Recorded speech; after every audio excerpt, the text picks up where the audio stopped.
Dios los bendiga, hermanos. Sean bienvenidos una vez más a su iglesia Calvary Time. Me da gusto verlos aquí después de tanto tiempo. De no verlos, ya me extrañaban. No se escuchó nada, bueno. Es que no hay mucha gente, ¿verdad? Para todos los que estén viendo el live, Dios los bendiga. Les mando saludos el pastor Solís y yo también los saludo en el amor del Señor. Creo yo que mucha gente lo va a mirar en línea porque en la iglesia no hay tantos, ¿verdad? Entonces yo creo que todos lo van a ver en línea.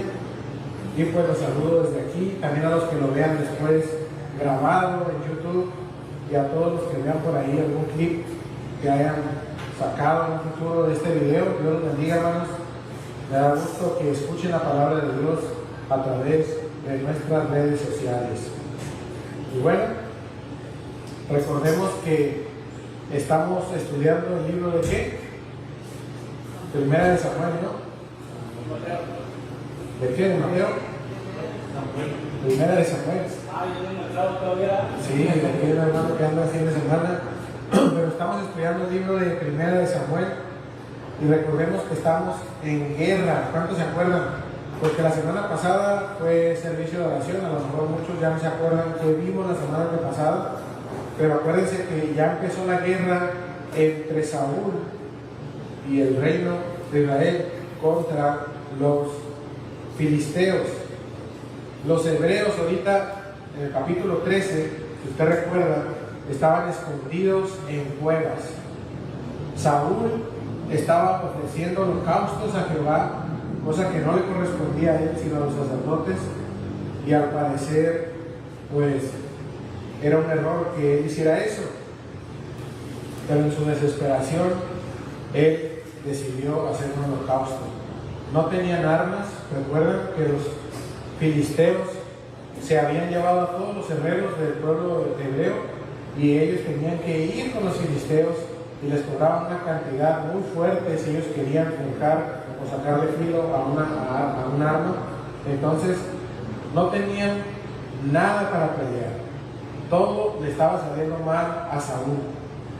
Y hablando de que todo te salga mal, eso me recuerda a una historia de un hombre que se despierta y tiene el peor día de su vida. Mira, a lo mejor usted se va a identificar con este hombre. A mí me ha pasado así. Dice, se levanta tarde, dice. Pierde el autobús. A causa de eso llega tarde al trabajo y lo despiden. Luego compra algo para comer con lo último que le queda de dinero y se le cae al piso. ¿Sí lo ven ahí en la imagen? Luego quiere comprar algo con su tarjeta y pues el banco le congeló su cuenta. Sale del banco y su carro se lo está llevando la grúa. Desesperado llega a Calvary Time, hermanos, y ora con gran angustia y dice: Señor, ya no aguanto, le dice, todo me está saliendo mal, necesito un milagro. Perdí mi trabajo, el dinero, la paz. ¿Por qué me está pasando esto? Y una voz del cielo le dice: porque te estoy preparando. Y entonces deja de llorar y dice: ¿me estás preparando para algo más grande? No, dice, te estoy preparando para mañana, porque mañana va a jugar México, dice. ¿No lo entendieron? Bueno, ahí está la imagen. Ahí se las dejo. Todo lo que le pasó no se compara nada, ¿verdad? Porque mañana va a estar por oro, dice Dios. Bueno, aquí puede ver el título en las pantallas. Espero que alguien haya dado risa allá en algún lugar de Tijuana. Puede ver el título de nuestra enseñanza del día de hoy: es Victoria de Jonatán en Micmas. Ahorita vamos a ver qué es Micmas. Es un lugar, obviamente tiene un nombre medio raro, pero es un lugar donde estaba la guarnición de los filisteos, y Jonatán obtiene una victoria en ese lugar. Y vamos a estudiar 1 Samuel 14, del 1 al 15. ¿Ya lo tienen, hermanos? 1 Samuel 14, del 1 al 15. ¿Sí me escuchan bien? ¿O se escuchan más fuerte los ventiladores? ¿Sí se escucha bien? Bueno, vamos a darle lectura al primer versículo Primera de Samuel 14. ¿Ya están ahí? Dice: aconteció que un día Jonatán, hijo de Saúl, dijo al joven que llevaba su armadura: ven y pasemos a la guarnición de los filisteos que está al otro lado. Pero no se lo hizo saber a su padre. Aquí vemos que aconteció que un día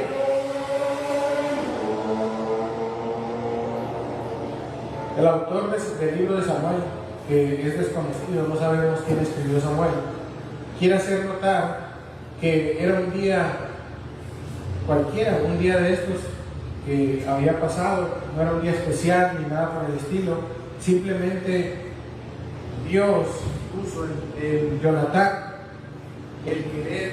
¿Se está yendo el audio? Dios puso en Jonatán el querer como el hacer, porque es Dios quien pone en nosotros el querer como el hacer. Puede ser cualquier día de tu vida que Dios ponga a ti el querer hacer algo, y eso fue lo que pasó en este día con Jonatán. Él se despertó un día y le dijo al joven que llevaba su armadura, que era su escudero, le dijo: ven y pasemos a la guarnición de los filisteos. Miren lo que dice Filipenses 2:13, que es el Señor, porque es Dios el que en vosotros produce así el querer como el hacer por su buena voluntad. O sea, tú a veces o casi nunca planeas hacer algo bueno. ¿Cuántos dicen amén? Simplemente es Dios que produce en ti ese querer y también el hacerlo, porque Dios no va a producir en ti un querer, pero no el hacer, porque ese deseo tuyo sí es tuyo. Cuando Dios pone en ti un deseo de hacer algo bueno, también pone en ti el hacerlo. ¿Sabías? Mira, hace unos días conocí a un joven, esto no lo tengo en mis notas, pero ahorita me vino a la mente. Yo estaba en el hospital y un joven fue hasta allá a comprarme algo de lo que yo vendo por internet. Y ese hombre, cuando llegó ahí al lugar donde yo estaba, en la clínica 7, esperando a que mi hija naciera, llegó con una hamburguesa del Burger King y me dijo: vine a comer contigo, sin conocerme. Nunca me había comprado nada, nunca habíamos hablado nada, y me dijo: Dios me dijo que te trajera una hamburguesa. Y yo derramé mis lágrimas. Dios puso en él el querer, pero también puso en él el hacer, y él obedeció. Porque cuántas veces a nosotros el Señor, o creemos más bien que el Señor nos pone, y vemos a alguien en necesidad y me dan ganas de ayudarlo, pero no lo ayudamos, ¿verdad?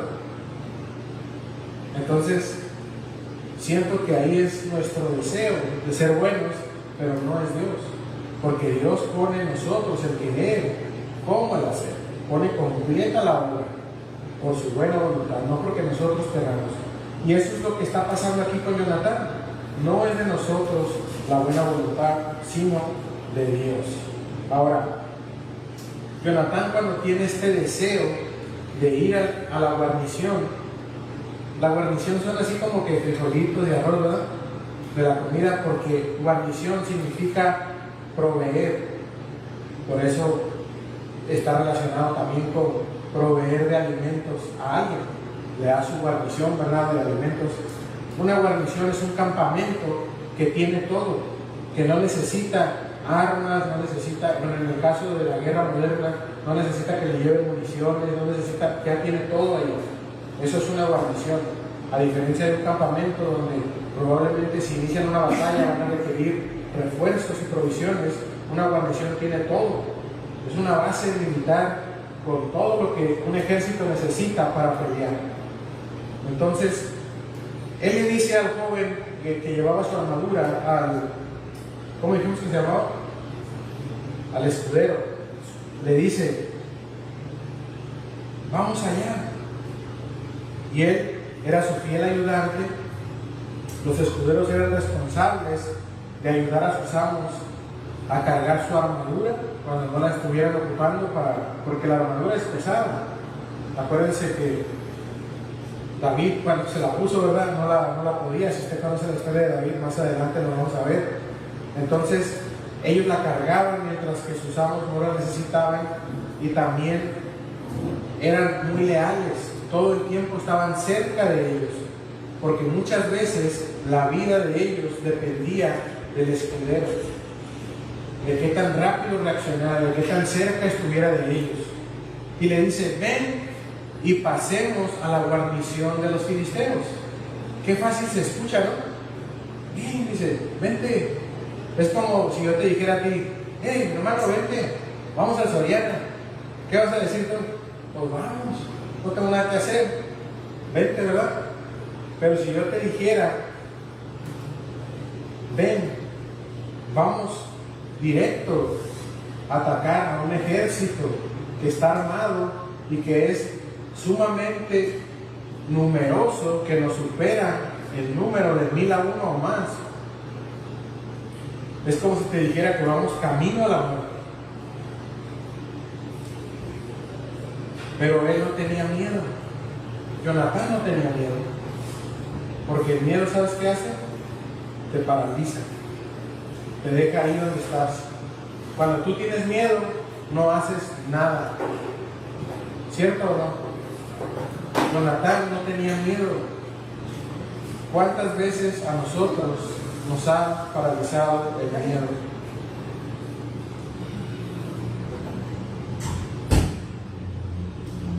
Para ver la gloria de Dios, hermanos, tenemos que estar dispuestos a movernos de donde estamos.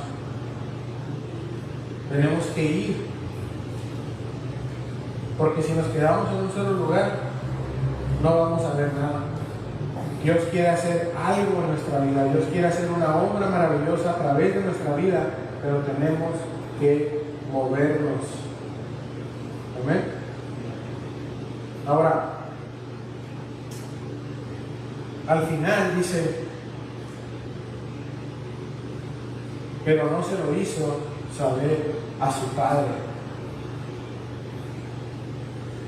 La escritura no dice por qué no se lo hizo saber a su padre, pero usted dígame cuál es la razón por la que un joven, aquí hay 1, 2, ¿dónde está Kevin?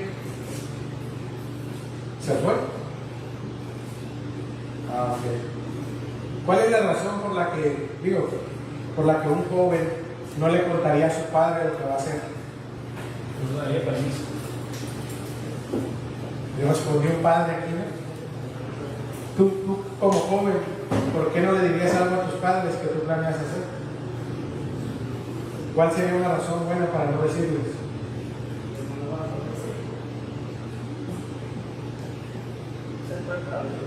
¿Mande? Ser precavido. ¿Tú por qué no le dirías a tus padres algo que quieres hacer? No me va a dejar. Porque no te van a dejar, ¿verdad? Porque te van a decir que no. Eso es lo más lógico, aunque el autor no nos dice la razón por la cual Jonatán no le dice a su padre. Lo más obvio es que él le va a decir que no. Es como si tú le dices a tu papá: papá, ahorita vengo, voy con unos amigos, nos vamos a aventar un paracaídas.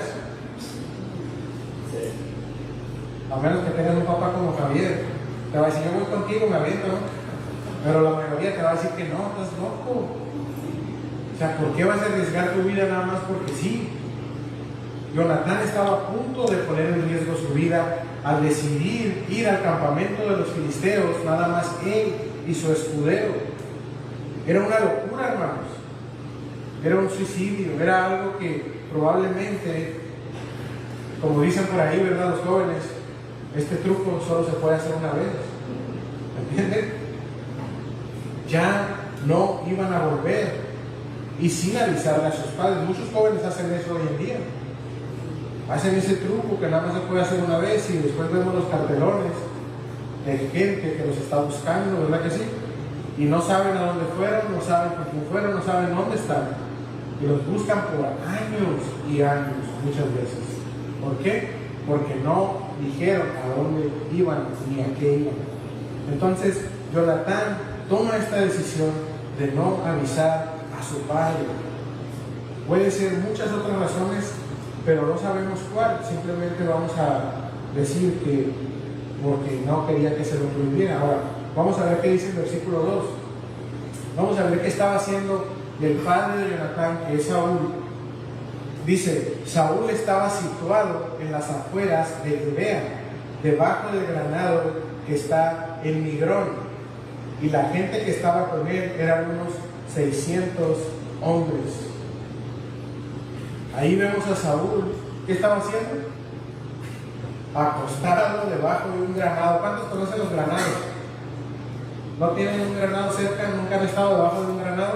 Son frondosos y tienen una sombra exquisita, hermanos.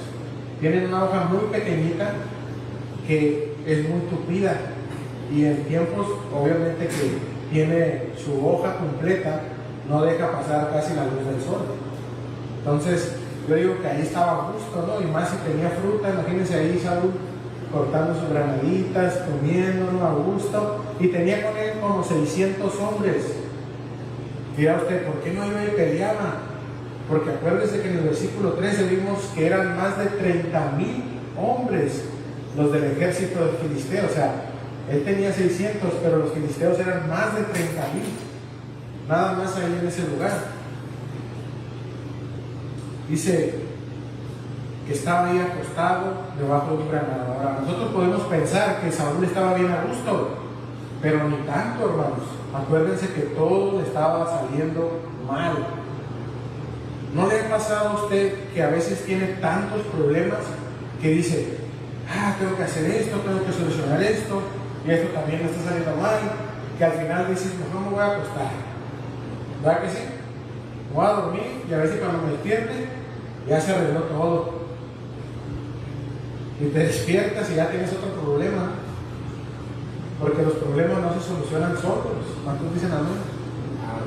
Pero a veces nos deprimimos.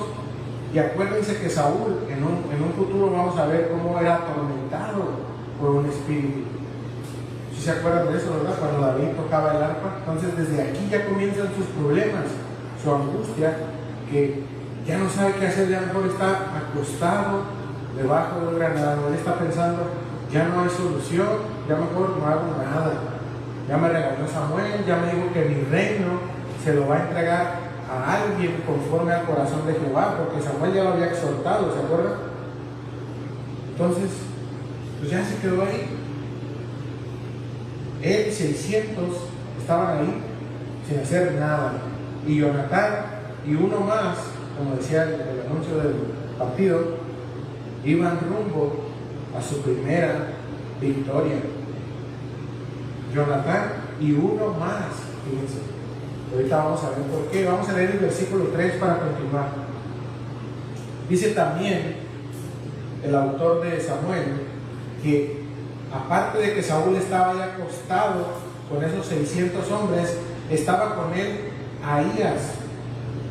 ¿Se acuerda de Ahías? No, yo tampoco, porque no había salido. Ponga atención. Hijo de Aitob, hermano de Icabod, hijo de Finés. ¿Ese sí se acuerdan? ¿Quién era Finés? Era uno de los hijos de Elí, que ofrecieron el fuego extraño, ¿se acuerdan? Entonces dice que estaba ahí Ahías, y nos dice toda su genealogía el autor. ¿Para qué? Para que sepamos quién es Ahías y de dónde viene, quiénes son sus antepasados. Y usted se acuerda que Dios había juzgado la casa de Elí, que le había dado ya una maldición a la casa de Elí, que le había dicho que ellos no iban a permanecer en el sacerdocio para siempre.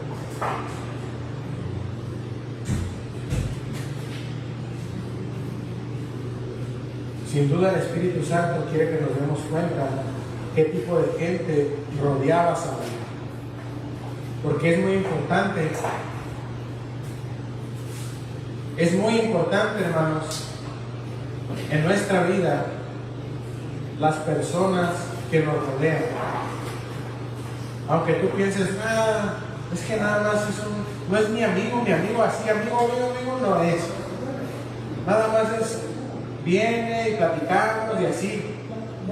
Pero no crea que es mi amigo así, uy, pero te rodea, está alrededor tuyo, influye sobre tu vida. Aunque tú digas que no, sí. Entonces, ahí estaba Ahías y obviamente estaba influyendo sobre la vida de Saúl. Para empezar, vemos que cuando él va a ofrecer el sacrificio, nadie le dice, hey Saúl, no lo hagas, eso no te corresponde a ti, ¿verdad que no? Lo dejan que él haga el sacrificio y el holocausto y todo, pues él era el rey. Un sacerdote de Dios, de verdad, no importa que sea rey, le va a decir, no te corresponde a ti eso. Va a caer maldición sobre tu vida si tú lo haces.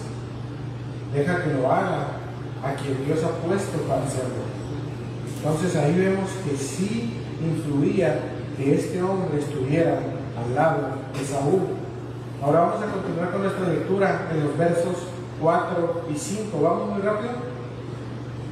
Vamos a terminar temprano. Dice la escritura, bueno, al final del versículo 3, no lo terminé de leer, dice, y el pueblo no sabía que Jonatán se había ido. Nadie sabía que Jonatán se había ido porque él no le avisó a nadie excepto a su escudero. Nada más ellos no sabían a dónde iban. Entonces, dice el versículo 4, que entre los desfiladeros por donde Jonatán intentaba cruzar a la guarnición de los filisteos, había un peñasco agudo por un lado y un peñasco agudo por el otro lado.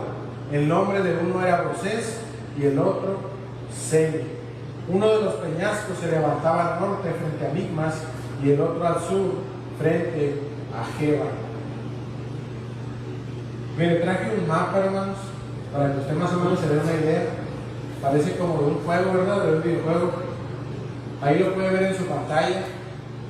Traté de hacerlo lo más explícito posible. No sé si lo alcanzan a ver desde allá. Aquí vemos a Saúl, que está acostado bajo el granado. Y ahí vemos el campamento, ¿no? Aquí está Gibeá, donde inicialmente estaban ellos, y avanzan hasta Migrón, que es donde está el granado. Ahí, aquí estaba acostado Saúl. Y aquí vemos los peñascos. Este es el desfiladero. Es como un cañón. No sé si usted ha visto alguna vez el Gran Cañón de Arizona. Bueno, no es tan profundo pero sí es a lo que llaman un desfiladero, porque tiene un peñasco de un lado y un peñasco de otro. Y Jonatán tenía que caminar por el medio de él hasta Micmas. ¿Ven el campamento filisteo en Micmas? Jonatán todo el tiempo estaba caminando por debajo del campamento de los filisteos.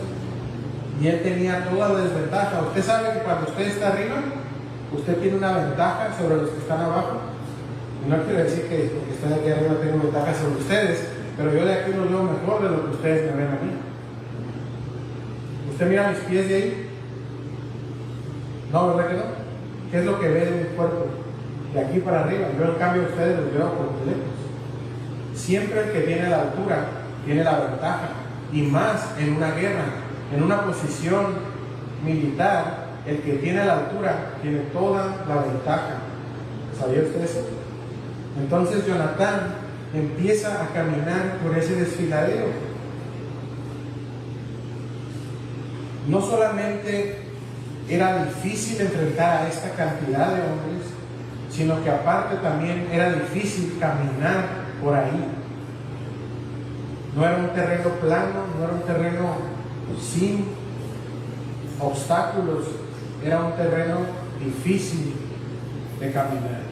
Y él tenía que llegar hasta donde estaba Micmas. Ahora, esto explica nada más y nada menos la imposibilidad humana de ganar esta batalla. Porque ahora vemos aquí otra complicación más. No solamente la cantidad de filisteos que eran, sino que ahora el terreno y la posición que tú tienes sobre él no te favorece para nada. Usted nada más, yo le aseguro que si usted estuviera parado ahí abajo en ese desfiladero y viera hacia arriba a sus enemigos, dijera, no, pues ¿qué estoy haciendo aquí? Al menos una piedra me va a caer ahorita. de arriba y de arriba con poquita fuerza, agarra viada y te descalabra, ¿sí o no? Necesitas huir. Es lo mejor que puedes hacer cuando tu enemigo ya tiene la posición alta.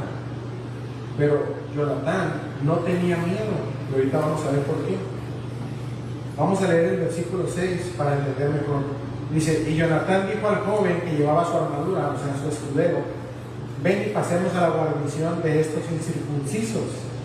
Les llama así despectivamente, obviamente, porque ellos no tenían la marca que el pueblo hebreo sí tenía sobre su cuerpo al ser hijos de Abraham. Y le dice, quizá el Señor obrará por nosotros, pues el Señor no está limitado a salvar con muchos o con pocos. ¿Cuántos lo creen? Mire lo que dice Jonatán aquí. Quizá el Señor obrará por nosotros. Jonatán muestra aquí su fe, una fe limitada, ¿sí o no? Él no tiene la certeza de que Dios va a actuar. Él dice, quizá. O sea, yo creo que era mexicano, ¿verdad? ¿Cómo decimos nosotros? Si Dios quiere, ¿verdad? Vamos a hacer algo, ¿sabe qué, hermano? Ya está todo y decimos, sí se va a hacer. Bueno, si Dios quiere. Porque reconocemos la soberanía de Dios. Y sabemos que Él es el que tiene la última palabra. ¿Cuántos dicen amén? Y es lo que Jonatán está diciendo aquí. Quizá el Señor obrará por nosotros. Él no está tan seguro de que Dios aún está dispuesto a obrar a favor de los hebreos por el comportamiento de su padre, porque él había desobedecido al Señor. Y Jonatán estaba ahí cuando Samuel viene y reprende a su padre. Imagínese usted como un hijo de alguien que tiene autoridad, pero llega alguien enviado por el Señor y le reprenden delante suyo. ¿Qué es lo que pasa automáticamente con esa autoridad de ese hombre? Se derrumba. ¿Por qué? Porque estás escuchando al hombre de Dios diciéndole, tu reino será quitado. Has obrado mal, has desobedecido al Señor. Entonces ya Jonatán no tiene esa seguridad de que Dios va a obrar, pero está dispuesto a investigarlo. Y como decimos nosotros, me la voy a rifar, voy a ver qué pasa, voy a ir a ver si Dios obra por nosotros. Y después le hizo su escudero. Algo de lo que sí está completamente convencido es que el Señor no necesita un gran ejército para derrotar a sus enemigos. Eso sí está completamente convencido Jonatán. Le dice, el Señor no está limitado a salvar con muchos o con pocos. Nunca, hermanos, debemos preguntarnos cuántos somos. Porque usted puede ver aquí alrededor y decir, si ahorita viniera un ejército y nos atacara, somos bien poquitos. Y de hecho estamos en guerra. ¿Sabía usted? Estamos en guerra también. Una guerra espiritual. ¿Cuántos estamos orando aquí por la iglesia? ¿Cuántos estamos dispuestos a resistir un ataque del enemigo a nuestra casa? No importa que no seamos muchos, no nos debemos preguntar cuántos somos o cuánto tenemos. La pregunta que debemos hacernos es si Dios está con nosotros. ¿Cuántas veces usted ha visto su cartera? Va a sacar la mía a ver si me duele. Y dice, no la voy a hacer.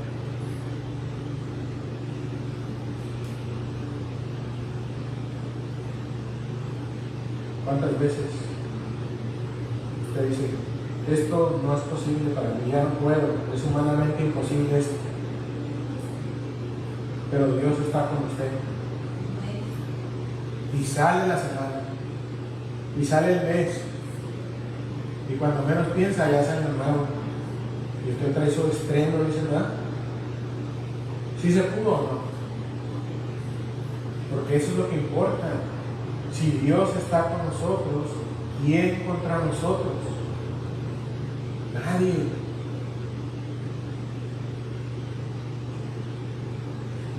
Esa es la pregunta que nos tenemos que hacer, hermanos. No cuántos somos ni cuánto tenemos, sino si Dios está con nosotros. Mira lo que le respondió a Jonatán, su escudero, en el versículo 7, y su escudero le respondió: haz todo lo que tengas en tu corazón. Ve pues, aquí estoy contigo a tu disposición. Que todos tuviéramos un amigo como este, hermano. Porque Jonatán era amigo, aunque el escudero era como su esclavo prácticamente, le pertenecía, pero estoy seguro de que Jonatán lo trataba bien, porque si tú eres un rey tirano o un príncipe, en el caso de Jonatán era un príncipe, créeme que la lealtad de los que te rodean al momento del peligro se va a sumar. Pero Jonatán era un hombre digno de lealtad. Y su escudero le dice: aquí estoy contigo a tu disposición. Haz lo que quieras hacer. La respuesta de este hombre, del cual no conocemos ni siquiera su nombre, es de suma importancia, hermanos. Y ahora otra vez vemos la importancia de las personas de las que estamos rodeados. Saúl estaba rodeado de gente que lo influenciaba para mal, y Jonatán estaba influenciado por alguien que le dijo: vamos. Imagínense ese escudero, hermanos, que usted fuera, póngase en ese lugar ahorita, transpórtese a esa época y mire a Jonatán ahí, y que Jonatán le diga: vamos a la guarnición de los filisteos, vamos a ver si Dios quiere hacer algo por este pueblo todavía, a pesar de todo lo que hemos hecho, a pesar de que mi padre es desobediente, es un rey tirano. Vamos. ¿Qué le dirías tú? Sé sincero. Si Jonatán te dijera: ven, vamos a la muerte ahí, vamos a entregarnos a los filisteos, ¿qué le responderías tú?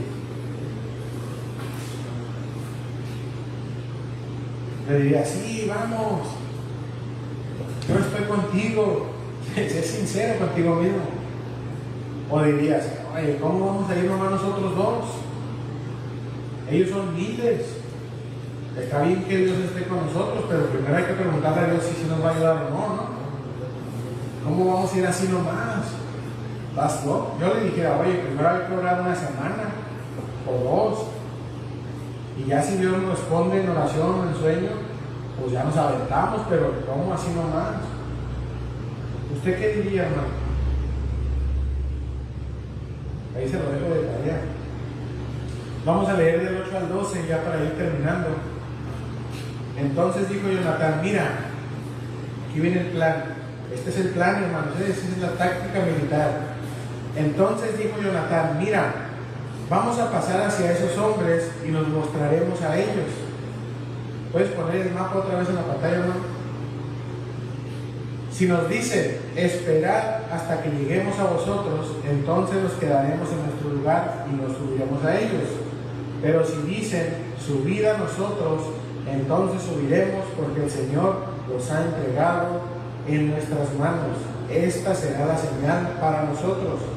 Cuando ambos se mostraron a la guarnición de los filisteos, estos dijeron: mirad, los hebreos salen de las cavernas donde se habían escondido.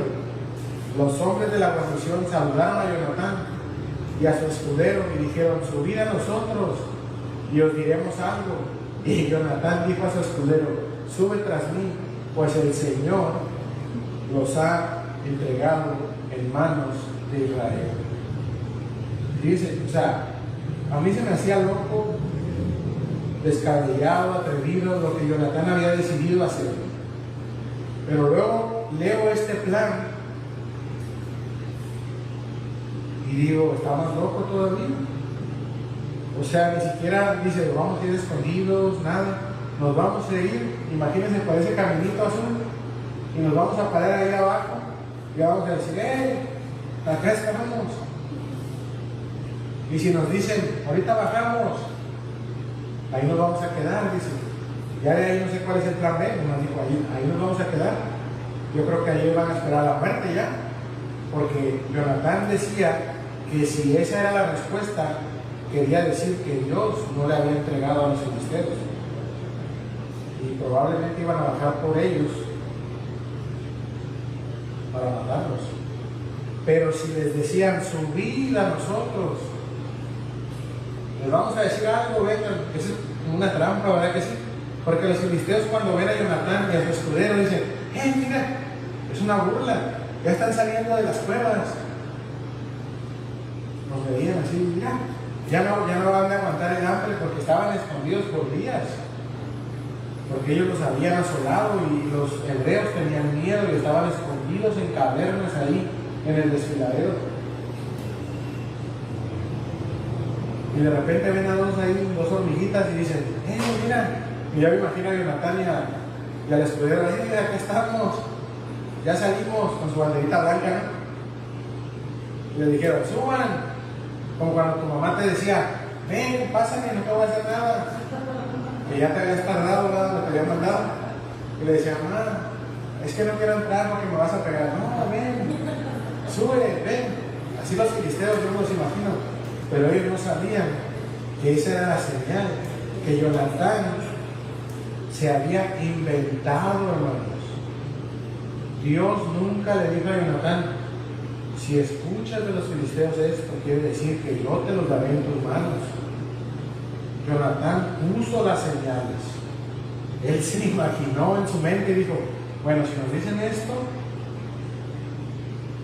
usted nunca haga eso, hermano. Nunca vaya a decir, me voy a atravesar el Boulevard 2000 y si no me atropellan, es que Dios me ha dado la victoria. Y si me atropellan, es que no. Y pues oigan, eso es algo descabellado, ¿no? Asegúrese que Dios está con usted. Porque si no, le va a salir mal. Créanme, Jonatán, esto que estaba haciendo, nos da risa lo del Boulevard 2000, esto que estaba haciendo Jonatán está más loco, hermanos. Era más probable que muriera Jonatán ahí, que si yo me cruzo el Boulevard 2000 con los ojos cerrados. Dice, si nos dicen esto, pero si nos dicen el otro, esta era la señal que Jonatán dijo que Dios le daría. Fíjese, Jonatán le está poniendo a Dios, tú me vas a dar esta señal. No es la misma, no sé si usted recuerda a Gedeón, que Gedeón, Dios se le apareció delante de él y le dijo, yo te voy a entregar a tus enemigos. Y Gedeón dudó de que él fuera el Señor, le puso un vellón, ¿se acuerdan? Y dijo, bueno, si el vellón aparece mojado y alrededor seco, quiere decir que Dios sí, o sea, ese es otro. Dios estaba hablando a Gedeón. Aquí no vemos a Dios nunca hablando de Jonatán. Simplemente Él dice, yo voy a hacer esto, y si Dios quiere, Él nos va a salvar.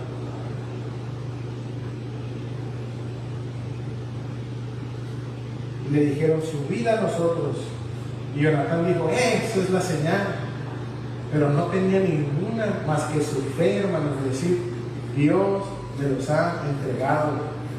Era ahí su fe había crecido como el tamaño de un grano de mostaza, hermano. Y con eso tuvo para subir, hermanos. El Señor nos ha entregado en manos de Israel. Y miren lo que pasó en el versículo 13. Entonces Jonatán trepó con manos y pies, porque era, pues ahora sí que, no sé cómo le llaman ahora, hiking, o no sé cómo, tienes que, no traía arneses ni cuerdas Jonatán, ni nada, era escalar así, a mano pegona, como decimos nosotros. A lo mejor agarró poquita tierra para no resbalarse, ¿verdad? Y era, puedes poner el mapa, ¿no? No sé si te mandé una foto también del desfiladero real. Era un lugar, bueno, ahí también se ve así pedregoso y difícil de subir. No es tan fácil. Yo a veces ni por las escaleras puedo subir, hermano. Imagínense que pueden andar subiendo por ahí. ¿Cuántos de nosotros sí la haríamos ahí? A lo mejor el Carlitos, lo veo más ágil, el Edwin, pero vas subiendo, hermanos, y arriba están tus enemigos, ¿me entiendes? Tus manos no las puedes usar para defenderte, porque aquí el autor quiere que notes que él está usando sus manos y sus pies. Cuando tú estás así, estás indefenso. Estás a merced de lo que te quieran hacer. Imagínate ahí a la mitad ya y que te empiecen a tirar unas lanzas. ¿Qué vas a hacer? Si te sueltas, te matas. Y si sigues subiendo, cada vez estás más cerca del que te quiere matar, ¿sí o no? Pero la fe de Jonatán era grande, hermanos. No solamente era lo difícil, sino que era imposible. Lo complicado del terreno, la cantidad de filisteos, no podían ganar ellos por su cuenta. Pero mire lo que dice el versículo 14, nos quedamos, ¿verdad? No, en el 13. Entonces Jonatán trepó con manos y pies y tras él su escudero, y caían los filisteos delante de Jonatán, dice. O sea, Jonatán no hizo nada, hermanos. Caían los filisteos delante de Jonatán y tras él su escudero los remataba. Me da mucha risa esto, hermano, la verdad, porque no sé si usted alguna vez se ha sentido así como que usted está ganando, pero usted no está haciendo nada. Le ha tocado jugar en un equipo, por ejemplo, de, no sé, de fútbol, donde hay 2 o 3 que son bien buenos, y ¡pum! Gol, y tú nomás estás así parado, y de repente ya metieron otro gol, como ayer era un partido que pasaron de Argentina y que Messi metió los 3 goles y nosotros nomás ahí. Y cuando les den la copa, así como que sienten que, pues ganamos, pues no hice nada, pero gracias, ¿no? Por eso me da risa, porque yo me imagino al escudero que cuando él se preparó para ir con Jonatán, él decía, pues vamos a pelear. Y de repente le caían ahí. Y como que yo me imagino que volteaba y decía, no, pues ya está aquí, lo mato. No tenían armas ellos de fuego, pero tenían espadas.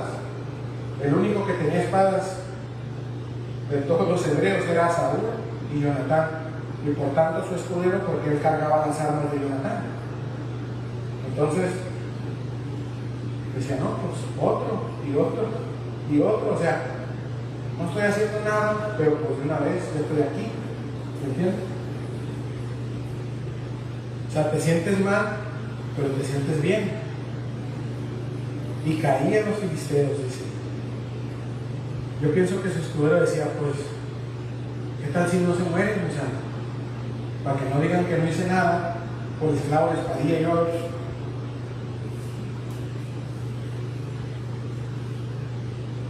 Mira lo que dice el versículo 14 y 15, ya para terminar. Dice, la primera matanza que hicieron Jonatán y su escudero fue de unos 20 hombres en el espacio de una media yugada de tierra. Y hubo estremecimiento en el campamento, en el campo y entre todo el pueblo. Aún la guarnición y los merodeadores se estremecieron, y la tierra tembló, y fue un gran temblor.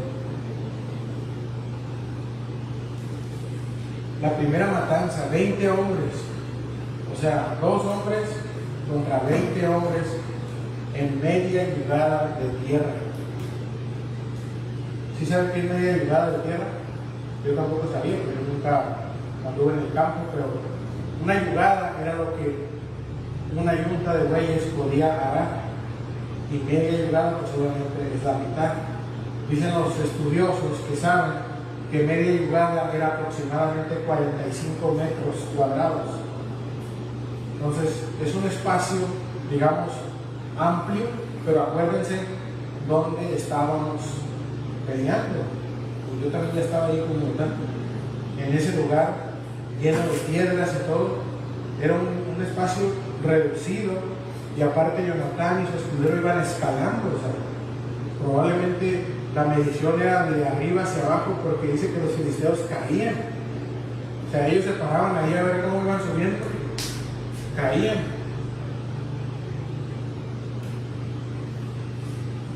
$20 hombres.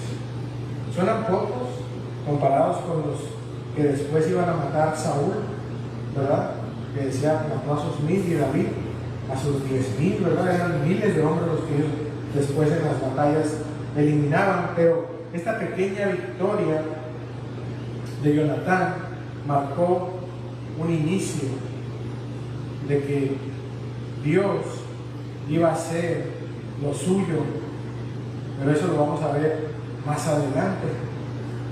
Y la tierra tembló, dice, hubo un gran temblor, porque Dios estaba ahí, en esa batalla, salvando a su pueblo.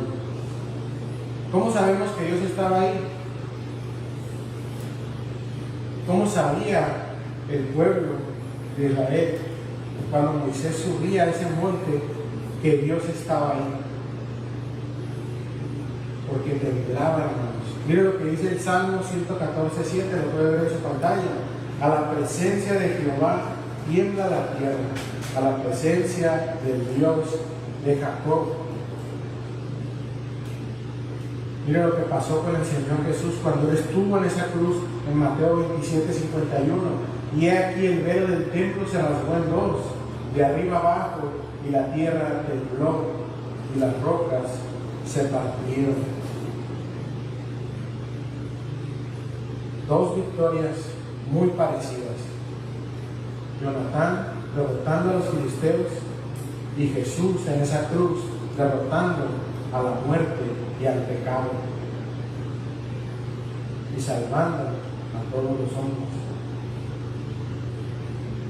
Una señal inconfundible en las dos victorias que Dios estaba ahí, porque la tierra tembló.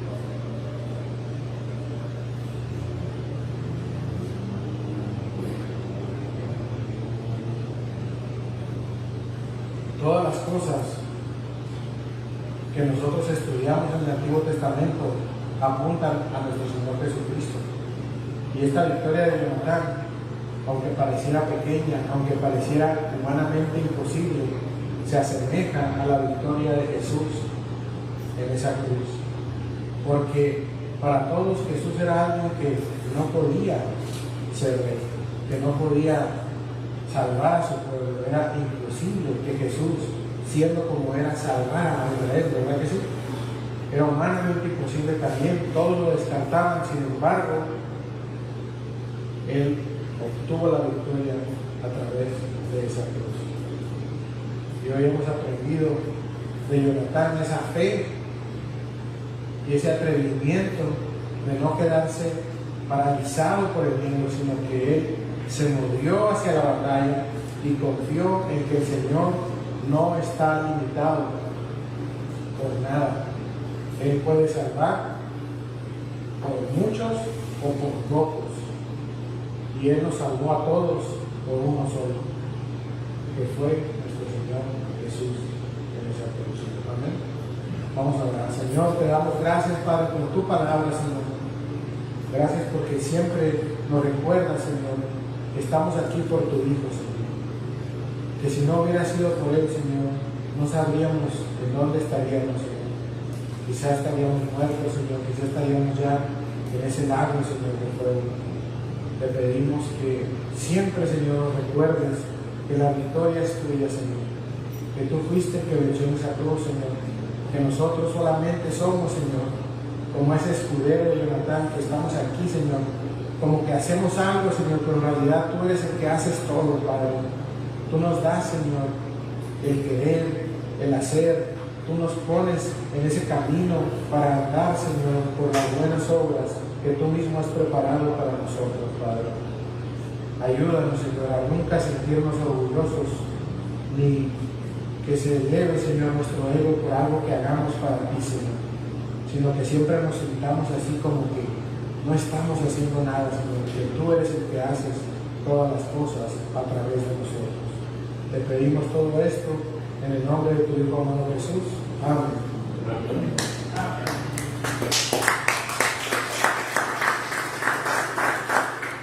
Nos despedimos también de toda la gente en redes sociales.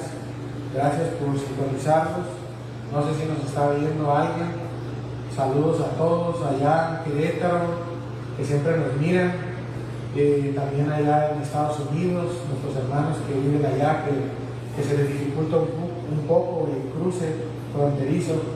Dios los bendiga a todos y esperamos verlos muy pronto aquí reunidos en nuestra iglesia Calvary. Amén. Están despedidos, hermanos. Recuerden